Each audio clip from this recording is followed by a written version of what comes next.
Hi there folks, Darren here from Critical Hit. Now we're trying something a little bit new with a video series that we're hoping to get off the ground. We're calling it In Other News, and if things go according to plan, I'm hoping to do this every single day with just a quick brief roundup of some of the main headlines to speak of the main news that has come out. A quick origin story recap in other news. Back when our website, when Critical Hit was known as Lazy Gamer, In Other News was a daily feature that we ran just with a bunch of headlines, just for some stories that we may have missed. Times changed, we kind of phased it out, but now we kind of want to bring it back.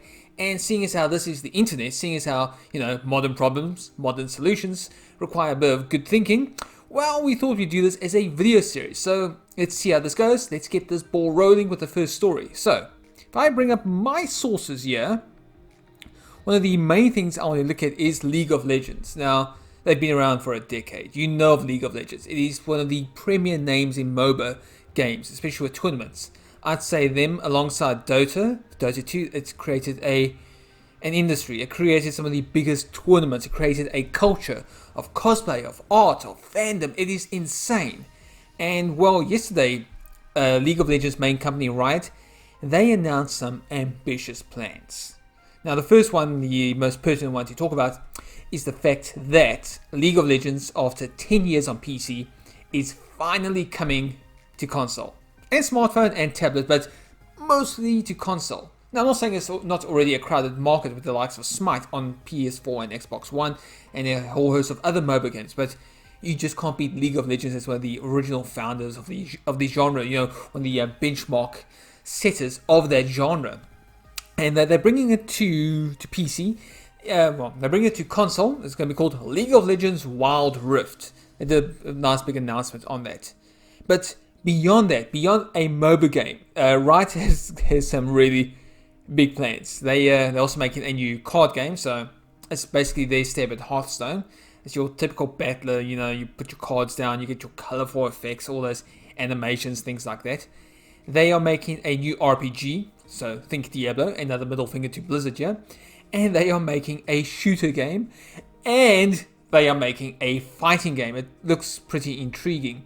But what I liked the most was the animated series that they announced called Arcane, which is going to examine two of the more popular characters from League of Legends, how they came to be, how they got their power, and the rift that pushed them apart. So big things happening for big things happening for League of Legends. So if you're a fan of that franchise, if you're a fan of the genre, well, there's going to be a lot to look forward to in the near future.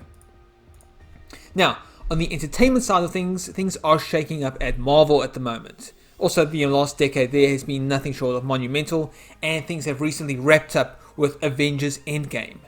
It was a decade in the making, like 24 films coming together, and you've got one guy to really thank for spearheading this whole thing, and that guy is Kevin. I'm going to see if I can get his name right. Kevin Feige. Kevin Feige. I'm certain that's how you pronounce it properly. I don't know why I'm struggling so much with this. Anyway, this is the guy that has been, in charge of some of the biggest decisions. This is the guy that almost left Marvel because of, him butting heads with their most notoriously stingy backer, Ike Perlmutter, who you can read up stories about this guy. He is, oh my word, he is tight-fisted to a fault. And also because of the plans he had for Marvel, what Kevin Feige wanted to do with the whole universe, those two just never got along. But things are changing, because now Kevin Feige is the Marvel Chief Creative Officer, which means he's taking over TV, he's taking over comic books, he's taking over their animated divisions. So what does this mean entirely? Well, let's put it this way. Feige, he is the big boss of Marvel now. Basically, every creative decision is going to run through him. So it's going to be interesting to see how Marvel shakes up in the years to come. What direction it's going to take. Because, it's going to still pull material from its source, which is the comic books. But it's going to be interesting to see which path the comic books chart going forward. And while Feige, he's still going to have some of the higher-ups, like Alan Horn, to report to at Disney. It's a blank check, baby. He's going to be able to institute his vision on top of what he wants Marvel to be. And I've got a feeling that it's going to be a cohesive universe going forward. Animation, TV, movies, comic books, they're all going to build towards something. They're all going to have a certain link between them. and it's going to be interesting to see how this plays out. I mean, Marvel films, they already make money hand over fist, but to see what his vision will do for the future of the company, that was in the mid-90s on the verge of bankruptcy at one point, it's going to be fascinating. Oh, and by the way, Feige, he's still going to be making his own Star Wars movie, basically, so it's going to be one busy guy. Alright, moving on. Google Stadia, that's coming out soon. A lot of us have doubts over this. I mean, playing games through the internet, I mean, most of us can't even afford a decent fiber connection that's needed for, say, 4K or even full 1080p gaming. But, even if you've got that connection, it's not always fantastic. You've always got to deal with lag, that latency input. There are a lot of questions still to answer, but we can check one of those questions off our list, and that's when will Google Stadia be out? That'll be November 19. So there's the launch date for the early adopters or the early founders edition, which is a time-limited pre-order offer that includes access from November 19, gets you a Stadia controller, a Chromecast Ultra device, and 3 months of Stadia Pro.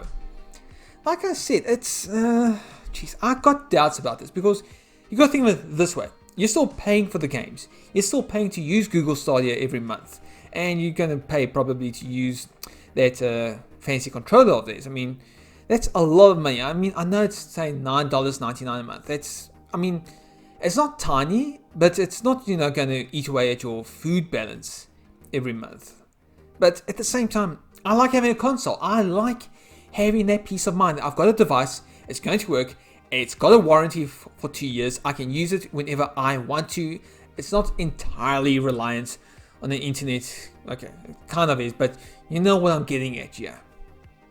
So what else can we say? There's a whole bunch of tiers coming out with this, and there will be 14 launch regions for Google Stadia. So $5 to you if you said, or it's not coming to South Africa, and you're quite right. It's only going to be launching in Belgium, Canada, Denmark, Finland, France, Germany, Italy, Ireland, Netherlands, Norway, Spain, Sweden, United Kingdom, deep breath, and the United States.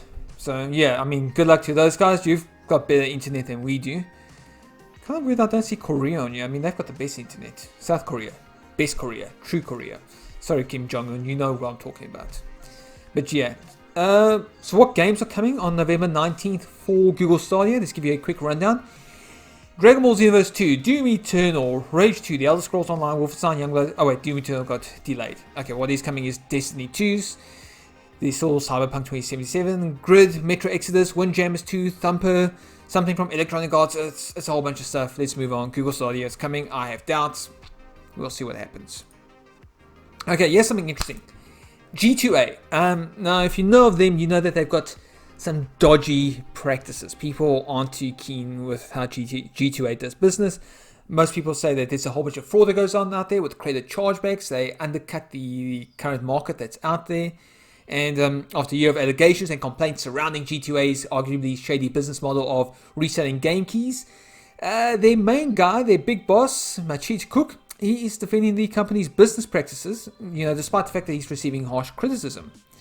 So what did he have to say? Well, I'm going to read out. This is his actual quote here that was done by Game Industry Biz. Lots of people say we don't verify sellers. Where do they get this information from? Come to our website, become a seller, try to sell something. A few years ago, it was possible to sell something without providing personal data before cashing out. But right now on our marketplace, if you want to become a seller, the procedure is so strict we can assure you we are perfectly aware of who our sellers are. Putting hundreds of thousands of keys on sale for one game is something most sellers are doing every day, insisted Cook. So there's no flag there. A bigger flag would be if someone sold only one key. Alright. Fair enough, but if you read further into that Game Industry Biz interview, it gets a bit interesting, especially when they push him on where sellers obtain the keys from, and this guy just answers with, "I don't know." I mean, that doesn't say much now, does it? And there we go. There's just a quick roundup of today's stories. If you want to read about them more, I have them linked below for your pleasure to read through. If you like seeing my horrible face that needs a shave quite desperately, well, give us a like, give us a subscribe if you want. If you have any constructive criticism, if you have any destructive criticism, let us know in the comments below. I'd like to get this going. I'd like to have this done. as a regular feature for Critical Hit, because that's what we're about. We're about sharing our passion. We're about talking about games, movies, comic books, toys. Something's coming up on that, by the way. So if you're a Batman fan and you like hot toys, I have a little something on the way that I cannot wait to wax lyrical about. So I'll be waiting over a year for. But yeah, I'm an easily distracted squirrel. I'm going to be signing off. So leave us a like and subscribe. I appreciate you guys watching. And until next time, I'm Darren from Critical Hit.